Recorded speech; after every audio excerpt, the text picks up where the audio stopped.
자, 오늘의 말씀의 제목은 부스러기의 은혜입니다. 오늘 이 말씀을 통해서 우리가 서로 함께 은혜를 나누는 시간을 가져보기로 하겠습니다. 자, 미국의 영화 배우 중에 마크 러팔로라는 사람이 있습니다. 혹시 들어보셨나요? 헐크로 나왔던 사람입니다. 이 사람은 10년 넘게 생계 유지를 위해 바텐더나 페인트 공과 또 요리사 등 이렇게 많은 일을 했다고 합니다. 또 800번 넘게 배우 오디션을 보았지만 모두 실패했습니다.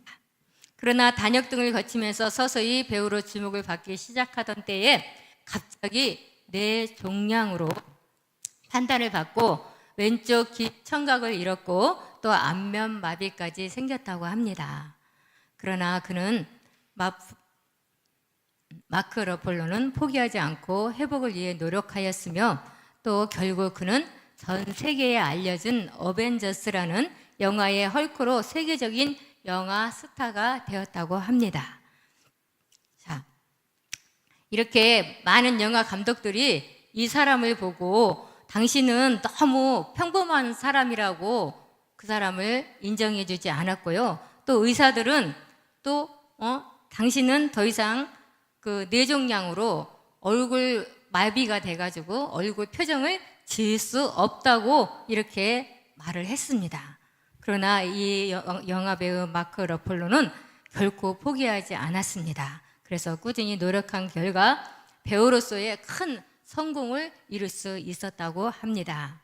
자, 오늘 말씀에 등장하는 수로보니게의 여인도 포기하지 않았으므로 예수님의 큰 은혜를 받고 딸의 고침을 받은 사건의 이야기입니다.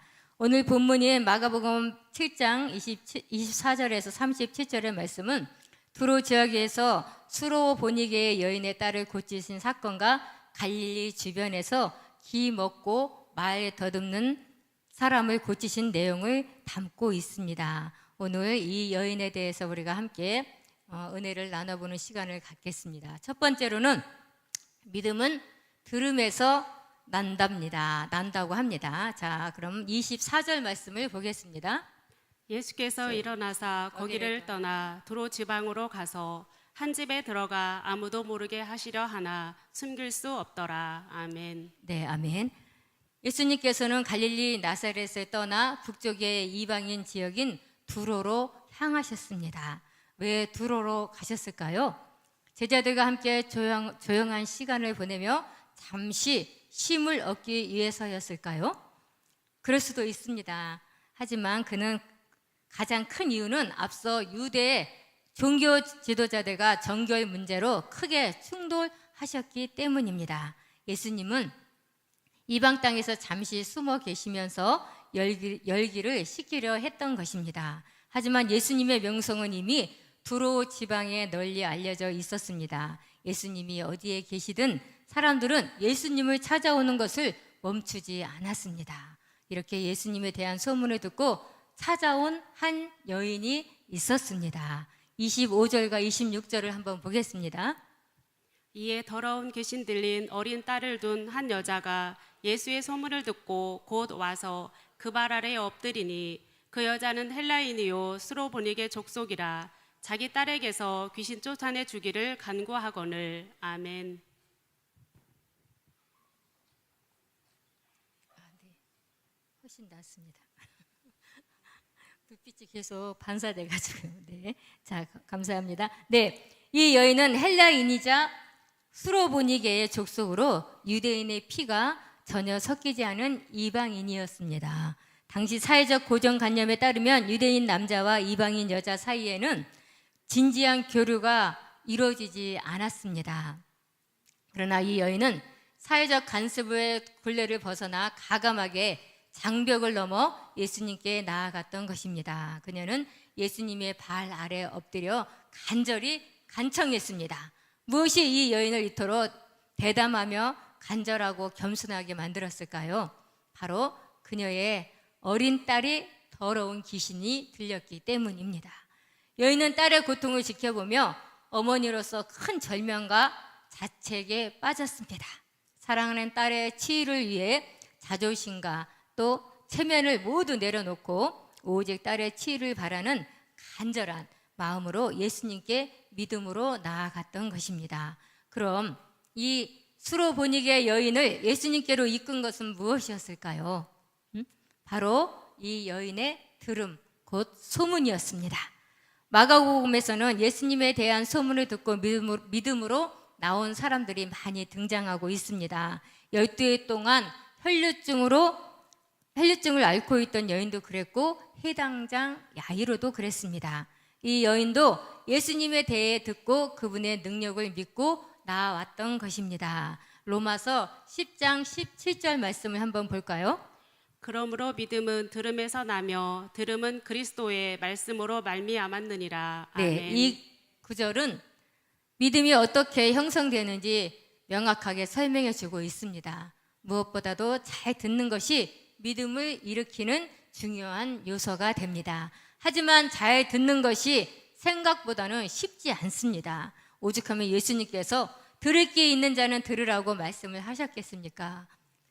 귀가 있다고 다 잘 듣는 것이 아니기 때문입니다. 이 여인의 경우도 예수님께 대한 긍정적 소문만 듣지 않았을 것입니다. 예수님이 사탄의 힘으로 귀신을 쫓아낸다는 그런 소문과 또 미친 사람이라는 소문, 또 신성을 모독하는 말을 하고 다닌다는 소문, 또 포도주를 즐기고 죄인들과 어울린다는 소문 등등 온갖 부정적인 소문도 많이 들었을 것입니다. 그러나 이 여인이 만약 이런 소문에만 귀를 기울였다면 예수님을 불신하고 경계했을 것입니다. 결국 더러운 귀신 들린 어린 딸의 고침받는 역사도 일어날 수 없었을 것입니다. 그러나 이 여인은 예수님에 대한 거짓 소문에 휘둘리지 않았습니다. 이 여인은 잘 들은 덕분에 믿음의 기초에 예수님의 진실에 접근할 수 있었던 것입니다. 그 결과 믿음으로 용기와 겸손함으로 예수님께 나올 수 있었습니다. 자, 그럼 오늘 두 번째 말씀을 한번 보겠습니다. 믿음은 말함으로 드러납니다.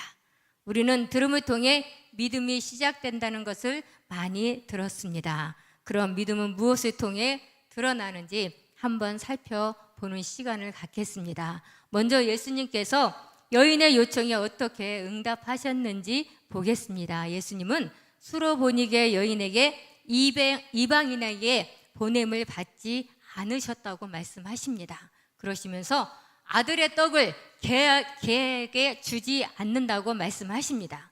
이방 여인인 수로보니게 여인을 개에 빗대어 모욕적으로 말씀을 하신 것입니다. 그러나 이 여인은 무엇이라고 말씀은 하고 있나요? 오늘 28절 말씀을 한번 보겠습니다. 여자가 대답하여 이르되 주여 올소이다마는 상아래 개들도 아이들이 먹던 부스러기를 먹나이다. 아멘. 네, 아멘. 여인은 자신을 향한 예수님의 인격적인 모욕에도 불구하고 예수님의 은혜를 강구하는 겸손한 모습을 보여주고 있습니다. 그녀는 자신을 개라고 부르셔도 딸을 고쳐주실 분은 오직 예수님 한 분밖에 없음을 그 여인은 생각하고 믿음으로 고백하면서 나갔던 것입니다. 예수님의 대답은 비유적이었지만 당시에는 상당히 모욕적으로 들릴 수 있었던 말입니다. 이 표현은 당시 유대인들이 이방인들을 일반적으로 지칭하던 단어였습니다. 예수님은 두로 지방에서 수로보니게의 여인의 귀신 들린 딸을 고쳐주신 후 시돈과 데가볼리 지역을 통과하셔서 갈릴리로 다시 돌아오셨습니다. 그리고 그곳에서 사람들이 데리고 온 기 먹고 말 더듬는 자를 고쳐주신 사건이 나옵니다. 자, 오늘 34절 말씀을 한번 볼까요? 하늘을 우러러 탄식하시며 그에게 이르시되 에바다 하시니 이는 열리라는 뜻이다. 아멘. 아멘.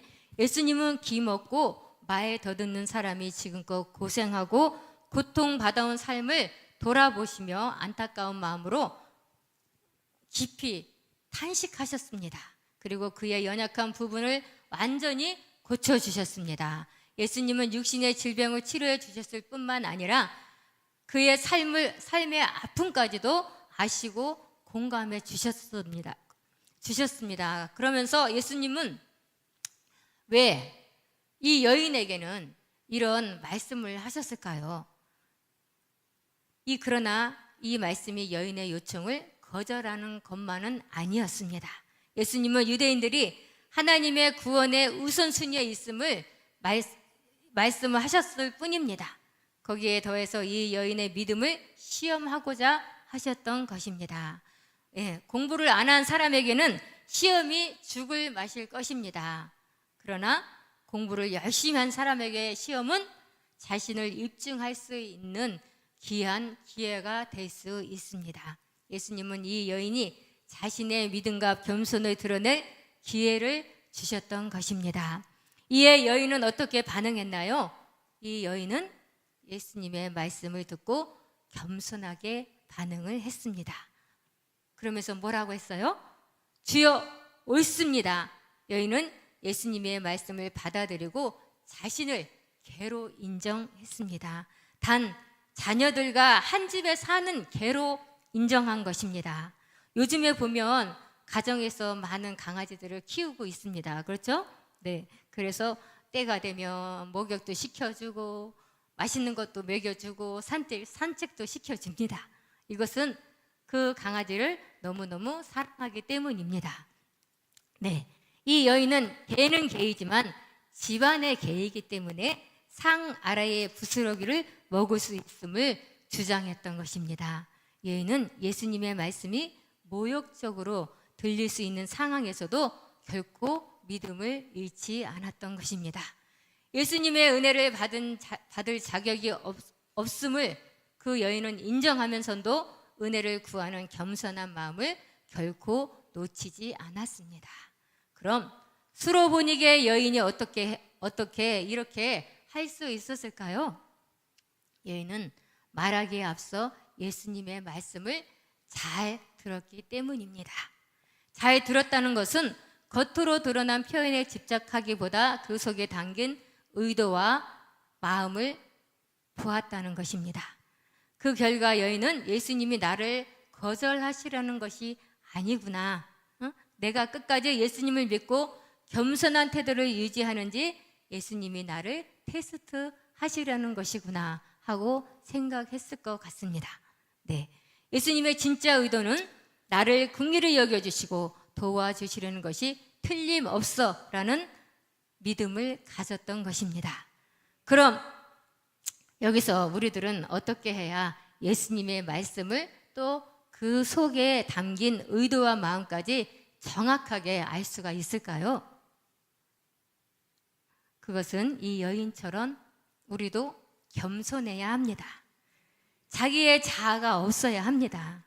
자아가 강한 사람의 특징이 잘 못 듣는다는 것입니다. 네, 그래서 우리도 상대방의 의도를 잘 모르고 똑같은 말을 했어도 여러 사람이 다 다르게 듣고 오해하는 사람도 있고 그 말을 좋게 여기는 사람도 있는 것입니다. 그렇죠? 네. 자, 그래서 상대방의 의도를 오해하고 쉽게 분노하거나 잘 못 듣는 사람들의 특징이 그렇습니다. 그리고 반발을 합니다. 여기서 유대의 종교 지도자들이 허구한 날 제자들과 장로들에게 전통을 따르지 않는다면서 매일 막 어찌할꼬 그러고 손가락질을 합니다. 그렇죠? 자, 그들의 오만과 편견 때문에 예수님께 믿음의 말이 나올 수가 없었던 것입니다. 우리들도 이러한 모습으로 있지는 않는지 한번 돌아보시기 바랍니다. 반면 수로보니게 여인은 귀신 들린 딸 문제로 자기 애가 다 깨져버려서 그 마음이 많이 겸손해진 것입니다. 여인의 겸손한 태도가 예수님의 의도를 온전히 이해하고 받아들일 수 있는 열쇠가 된 것입니다. 여인이 예수님의 말씀 속에 담긴 메시지를 들을 수 있는 길을 가졌던 덕분에 예수님께 지혜로운 말과 믿음의 말을 할 수 있었던 것입니다. 이 말에 대해 예수님은 어떻게 말씀하셨는지 또 말씀을 한번 보겠습니다. 29절 30절 말씀입니다. 예수께서 이르시되 이 말을 하였으니 돌아가라 귀신이 내 딸에게서 나갔느리라 하심에 여자가 집에 돌아가 본즉 아이가 침상에 누웠고 귀신이 나갔더라. 아멘. 아멘. 여인의 지혜로운 대답에 예수님은 기뻐하시며 그의 딸을 고쳐주셨습니다. 예수님이 이 여인의 믿음의 말에 크게 감동하시고 그 믿음에 응답하신 것입니다. 이 사건은 장차 수많은 이방인이 하나님의 자녀가 될 것을 알리는 신호였던 것입니다. 사랑하는 성도 여러분, 그럼 우리는 어떤 말을 하고 살고 있는지 한번 보겠습니다. 예수님이 우리들을 향하여서 좋아요라고 누를 수밖에 없는 믿음의 말, 겸손의 말만 하고 살고 있나요? 아니면 예수님이 차단 버튼을 누를 수밖에 없는 불신의 말, 분노의 말을 우리가 하고 살고 있나요?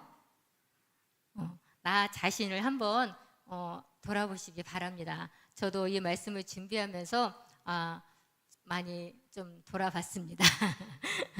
네, 자, 우리가 말을 잘 하려면 말재주가 필요한 것이 아닙니다. 그보다 먼저 잘 들어야 합니다. 겉으로 드러난 표현에 현혹되지 말고 속마음까지 잘 읽어야 합니다. 이렇게 잘 듣기 위해서는 나의 생각을 버리고 항상 우리가 겸손해야 합니다. 우리의 마음 깊은 곳을 살펴보니 우리의 자아가 때로는 또 지나치게 강해서 주님과 또 이웃에게 믿음의 말을 하지 못하고 사는 우리의 모습들을 바라보게 됩니다. 이제부터라도 우리 안에 있는 교만과 자기 중심적인 마음을 내려놓고 주님의 말씀과 타인의 말을 경청할 수 있기를 바랍니다. 주님께서 우리의 입술을 다스려 주셔서 믿음의 말, 겸손의 말, 지혜의 말을 할 수 있게 하여 주시기를 간절히 기도하시기를 바랍니다. 네, 세 번째입니다. 들을 수 없고 말할 수 없는 사람에게는 공동체의 믿음이 필요합니다. 자, 31절, 32절 말씀을 보겠습니다. 예수께서 다시 두로 지방에서 나와 시돈을 지나고 데가볼리 지방을 통과하여 갈릴리 호수에 이르심에 사람들이 귀먹고 말더듬는 자를 데리고 예수께 나와 안수하여 주시기를 간구하거늘. 아멘. 아멘. 예수님께서 두로와 시돈 그리고 데가볼리 지역을 거쳐 갈릴리 호수에 이르렀을 때 사람들이 귀먹고 말 더듬는 자를 데리고 예수님께 나왔습니다. 이 병자는 듣지 못하고 말도 더듬는 두 가지의 문제를 동시에 가지고 있었습니다. 한 가지 주목할 점은 이 병자를 공동체가 함께 예수님께 데리고 나왔다는 점입니다. 이것은 그 지역 사람들이 한 사람을 회복시키기 위해 한 마음으로 나섰던 것입니다. 어디서 이런 믿음이 생겼을까요? 분명히 전에 군대 귀신 들렸던 사람이 이 지역에 예수님에 대한 소문을 널리 알린 결과일 것입니다.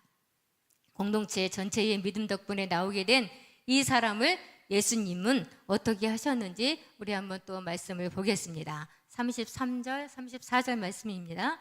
예수께서 그 사람을 따로 데리고 무리를 떠나사 손가락을 그의 양 귀에 넣고 침을 뱉어 그의 혀에 손을 대시며 하늘을 우러러 탄식하시며 그에게 이르시되 에바다 하시니 이는 열리라는 뜻이라. 아멘. 아멘. 예수님께서는 그 사람을 따로 데리고 가셔서 그의 귀를 만지시고 침을 뱉어 그의 혀에 손을 대셨습니다. 한번 상상해 보세요. 상당히 비위생적으로 보일 수밖에 없습니다.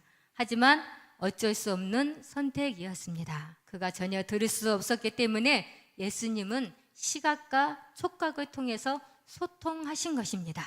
곧이어 예수님은 하늘을 우러러 탄식하셨습니다. 왜 탄식하셨을까요?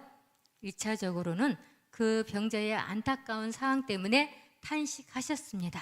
더 나아가 이스라엘의 종교 지도자들과 제자들의 영적 상태를 떠올리시면서 탄식하신 것입니다.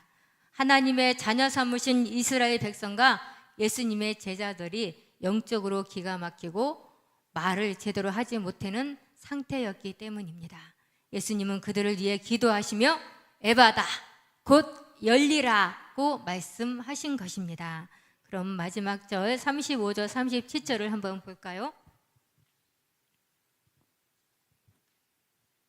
35절과 37절 말씀입니다. 그의 귀가 열리고 혀가 맺힌 것이 곧 풀려 말이 분명하여졌더라. 예수께서 그들에게 경고하사 아무에게도 이르지 말라 하시되 경고하실수록 그들이 더욱 널리 전파하니 사람들이 심히 놀라 이르되 그가 모든 것을 잘하였도다. 못 듣는 사람도 듣게 하고 말 못하는 사람도 말하게 한다 하니라. 아멘. 아멘. 그러자 병자의 귀가 열리고 혀가 풀려 분명하게 말하게 되었습니다. 예수님은 이 일에 대해 침묵할 것을 명령. 이 사람의 귀와 혀가 열렸다는 것은 단순한 육체적 치유를 넘어서 영적 치유를 상징합니다. 우리들도 영적으로 귀가 막히고 혀가 묶여 있지는 않는지 우리가 한번 우리의 마음을 한번 살펴보시기 바랍니다. 하나님의 말씀을 듣지 못하는 것은 영적 귀먹음과 같습니다. 영적으로 귀가 막혀 있는 사람은 하나님의 말씀이 들리지 않고 또 그 결과로 믿음이 자라지 못하는 것입니다. 이와 같이 믿음의 말을 하지 못하는 것은 영적인 벙어리와 같습니다. 이것은 하나님께 기도하지 못하고 신앙을 고백하거나 증거하지 못하는 상태를 의미합니다. 이런 상태에서는 믿음에 성장할 수 없고 복음을 전파하라는 주님의 주신 사명을 수행하지도 못하게 되는 것입니다. 그럼 이런 사람을 어떻게 우리가 도울 수 있을까요? 또 우리 본인도 들리지 않으니 믿음이 안 생기고 또 믿음이 안 생기니 믿음의 말을 우리가 할 수 없는 것입니다. 본문에 보면 동네 사람들이 귀 먹고 말 더듬는 사람을 예수님께로 데리고 나왔습니다. 이것은 믿음의 공동체가 서로를 도와줄 수 있음을 보여줍니다. 공동체는 정기적인 예배가 있습니다. 또 성경 공부 모임도 있습니다. 많은 그런 믿음의 모임들을 통해서 한 사람이 믿음의 기초를 쌓도록 도와줄 수 있는 것입니다. 공동체는 이렇게 함께 기도하는 시간을 통해 서로를 위한 중보 기도를 할 수 있어야 합니다. 개인의 기도 제목을 나누고 또 함께 기도함으로써 하나님의 응답을 경험하고 믿음의 성장을 이루어 갈 수 있는 것입니다. 마치 우리가 헬스장에 가면은 트레이너가 한 번 더 외치며 힘을 주듯이 우리도 믿음의 말로 또 서로 격려의 말로 힘을 더 실어줄 수 있는 것입니다. 네, 여기서 우리가 대답해야 할 예수님의 세 가지 한번 질문을 해보도록 하겠습니다. 화면을 한번 볼까요? 네, 이쁘게 써주셨네요. 자, 우리가 한번 다 같이 이런 신앙과 사랑과 감사를 고백하는 말을 할 수 있기를 바라면서 다 같이 한번 읽어보겠습니다. 시작. 1. 신앙을 고백하는 말. 2. 사랑을 고백하는 말. 3. 감사를 고백하는 말. 아멘. 네. 자, 우리가 이렇게 서로 신앙과 사랑과 감사를 고백함으로써 많은 영적인 사람들을 이끌어줄 수 있는 그런 또 사랑하면서 섬겨줄 수 있는 우리 교회와 공동체가 되었으면 좋겠습니다. 이를 위해 먼저 예수님의 말씀을 귀 기울여 잘 들을 수 있기를 기도합니다. 우리 가운데 아직 영적으로 꽉 막혀 듣지 못하고 고백하지 못하는 부분이 있다면 오늘 말씀을 통해서 주님의 능력과 사랑과 은혜로 친히 열어주시기를 간절히 기도합니다. 이 세상에 다른 어떤 힘보다도 강한 것이 사랑의 힘입니다. 여인은 약하나 어머니는 강하다는 말이 있습니다. 연약한 여인이 어떻게 어머니만 되면 그렇게 강해지는지 우리도 깜짝깜짝 가끔 보면 놀랍니다. 그것은 자녀를 향한 큰 사랑이 있기 때문입니다. 누군가를 정말 사랑하면 그를 위해 무엇이든지 할 수 있는 마음이 생깁니다. 그리고 사랑이 사람을 유대하게 만든다는 말이 있습니다. 사랑할 때 담대해지고, 사랑할 때 열정적이 되고, 사랑할 때 강해지는 것입니다. 우리가 살아가는 가장 강력한 삶의 동기가 곧 사랑인 것입니다. 가장 큰 사랑은 예수님이 우리를 위해 십자가를 질 수 있었던 것도 우리를 너무너무 사랑하셨기 때문입니다. 사랑하는 성도 여러분, 하나님을 사랑하고 교회를 사랑할 수 있기를 바랍니다. 사랑하면 기쁨으로 헌신하고, 사랑하면 열정적으로 섬기게 될 것입니다. 그러므로 성도 여러분, 예수님의 은혜를 간절히 사모하시기를 바랍니다. 내 마음의 아픔이나 내 삶의 고달픔이 있을지라도 예수님께서 주시는 부스라기 같은 한 조각의 은혜를 사모하시기를 바랍니다. 믿음으로 예수님께 간구하는 자에게 예수님은 부스러기가 아니라 우리가 감당할 수 없는 큰 은혜와 위로를 주실 것을 믿습니다. 우리의 삶을 변화시키고 우리의 문제를 해결해 주시는 주의 은혜를 사모함으로 날마다 믿음으로 승리하기를 예수님의 이름으로 축복하며 기도합니다. 아멘.